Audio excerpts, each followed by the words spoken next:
Hello everyone and welcome to my channel, and today we're going to be drawing the cutest chibi ever.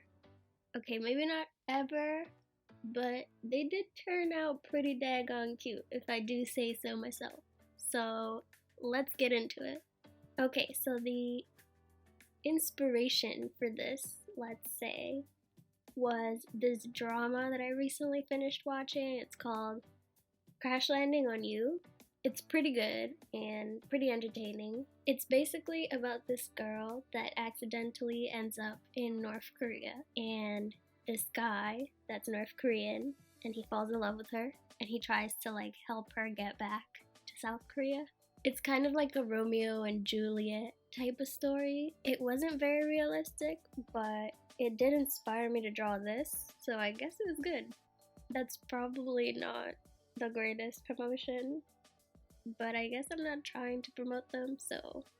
Anyway, the reference for this was actually the stills that they use for promotions, but I didn't want to draw the guy in the uniform, because uniforms are kind of supposed to be a certain way, so I just drew him with a long coat that all the Korean actors use to show how tall they are because they can wear long coats.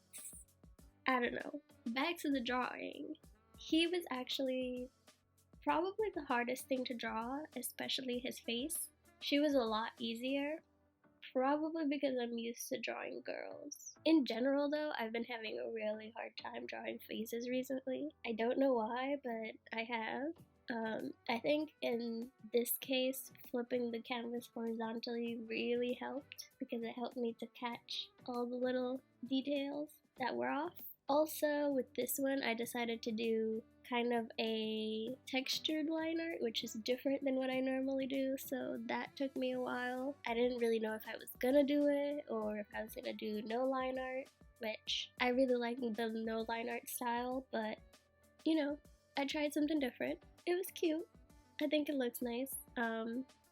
When I got to the line art of the face, you can see that I still wasn't sure what I was doing, and I was kind of trying to fix it, and I do change it again right now, I think. Yeah, here. And this is the last time I change it, and I do think it's a lot better this way. Now we get into the coloring part of the drawing with the infamous yellow shirt, and I mean, I'm talking about it like the yellow shirt was super special, but really I just like the whole vibe of the colors in the pictures, so I pretty much kept all of that the same as the reference photos, and I think that was a pretty good choice. I mean, I don't think anything clashes or anything like that, so yeah, for the most part I think it's fine.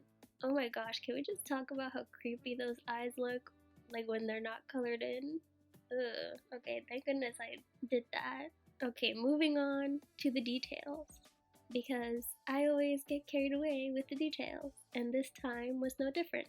I mean, details overall are a good thing because it can create contrast between other things that are less detailed, but I think this wasn't necessarily a good choice because it's a lot of detail somewhere that's not near the face, and I think it just kind of becomes distracting, but it was definitely fun to do, and I absolutely do not regret it. Anyway, back to the face. I decided to do a little bit of a gradient just to add some dimension to the face, and then I added the shadows on later, and I think that was a pretty good choice. It added a little bit something to make the face more interesting because I think it was looking kind of flat before that. I also added textures like I did with his jacket, and I did some textures on her shirt too. I just think that helps with making it look less digital. I don't know, sometimes I think it can look a little bit too digital, and adding textures just makes it look a little bit more lively, less plain. You know what I mean. I also think that it's good because I also think it's good to use when you have really consistent kind of thick line art. I think it helps with that. I also think it's good to do that when you have really consistent kind of thick liner, and it also makes it so that you don't have to do as much details with the shadows because the texture's already creating some of those, and it's also helping to define form. And because I already had a lot of details and textures in the rest of the drawing, I decided to go pretty simple on the hair, and I just drew enough strands so that you could tell where the hair was flowing from. I was going to add some lighting to it, but I figured I'd spent enough time on this drawing, so I decided against that. And instead I decided to add the circle background that I add to everything. Overall, I think it turned out pretty well. I don't usually do 2 characters, so that was fun.